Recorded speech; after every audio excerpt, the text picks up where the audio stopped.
Okay, here's a Swedish musician who likes to do things a little differently. Not only does she have a strong, distinctive voice and unusual songwriting skills, but her musical journey is slightly backwards, and she decided to join a band after recording 2 albums and an EP as a solo artist. I'm delighted to have Britta Persson on the phone. Welcome to 107.3 Siren FM. Thanks for agreeing to speak to me, Britta. Thank you for having me. I'm at home in my apartment. I just moved here, so I walk around and think about what to do with the rooms. That's good. Now, you were brought up in a small place called Vattholma in Uppsala, but you now live in Stockholm. Now, explain to me, someone who knows nothing about Uppsala, what it was like to live there as a child, and how is it different from the bigger cities of Stockholm and Gothenburg? Uppsala is a university city, so there are a lot of students, and when you go up there, you look up to the students a lot, and there are not so much things to do for teenagers because all the bars and pubs are just for students. You need to have a certain card to get into all the places. So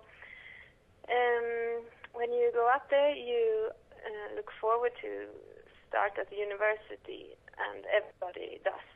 I read somewhere that you performed at a sexually transmitted disease awareness event.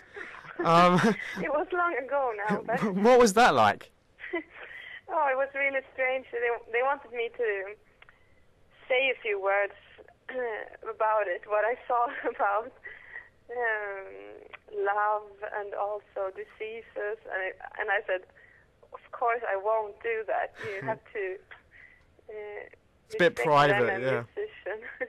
But they really wanted me to say, please use condoms, but I didn't.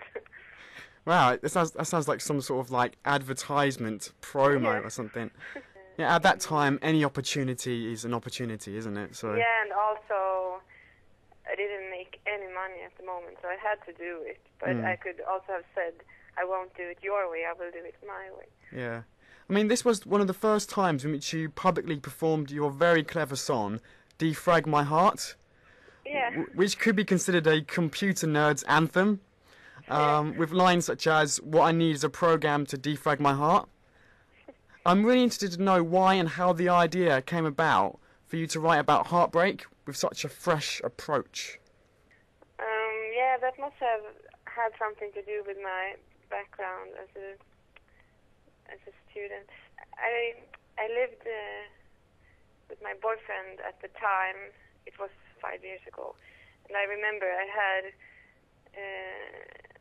a hard time to figure out what to do with him and with me and with our situation. And then I thought it would be so nice just to put in a computer program and just fix the emotions and feelings, just to sort them out.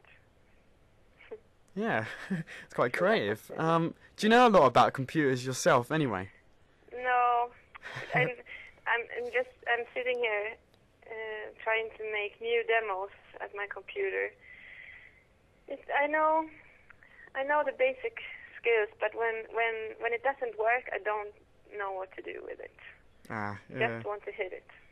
Let's talk about your first album, which was released a year later from your EP. It's called Top Quality Bones and a Little Terrorist, and it was released in August 2006, and it features songs such as Winter Tour and You Are Not My Boyfriend.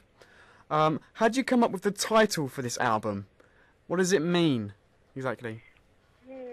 I've got this question a lot of times. It's a way to... It's not a full description of me, but it's something you can say about me. But you can also continue the title forever. You can say Top Quality Bones and Little Terrorist and blood and the brain and whatever. You can continue it forever. It's just a small description, but it's not a summary. You're playing a psychologist in a music video for Winter Tour, which shows you analysing the brains of the two members of Sweden's suburban kids with biblical names. Yeah. That must have been a fun film to make, surely. How were the guys approached to appear in the video? The thing is that this song, Winter Tour, is about a car accident. Oh, wow. I was the driver and also the supporting act for Suburban Kids with Biblical Names. So I almost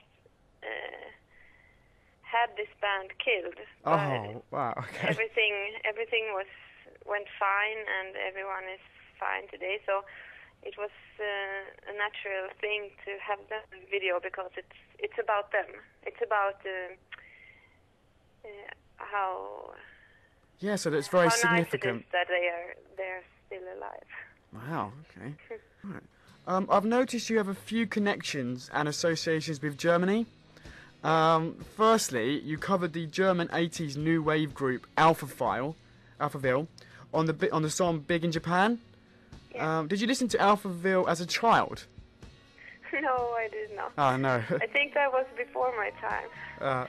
Are they pretty popular in Sweden? For nostalgic reasons, it's popular, and also that was a job I did for a TV program here that was called Big in Japan.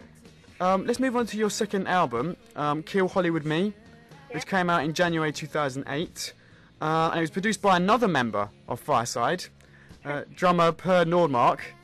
Now, the title alone suggests to me that you have a few bold statements to make within the recording. Could you explain to me the overall concept and meaning portrayed in the album? It was something I wanted to say to myself at the moment when we made it, that I should stop being such a drama queen. So it was an expression made up by me.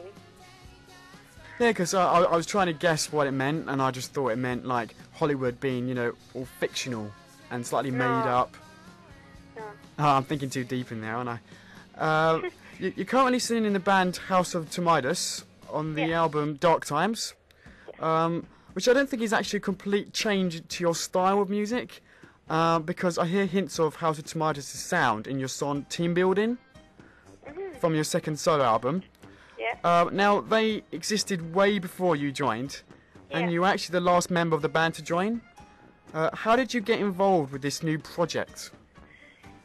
The piano player, Peter Hermansson, who also made all the songs and lyrics, he also used to play with Christopher and Per that we talked about earlier. So I've known him for 5 years, and also he's been playing piano on my albums. So if you think Team Building sound a little bit like House of Tomidus, I think it's because I've been inspired by him. I really like his melodies and So it wasn't just a coincidence then? It was not a coincidence. Okay, yeah. The drummer. Did they send you a copy of their music beforehand for you to hear? So you might, might wonder if you'd be interested in contributing to this kind of sound.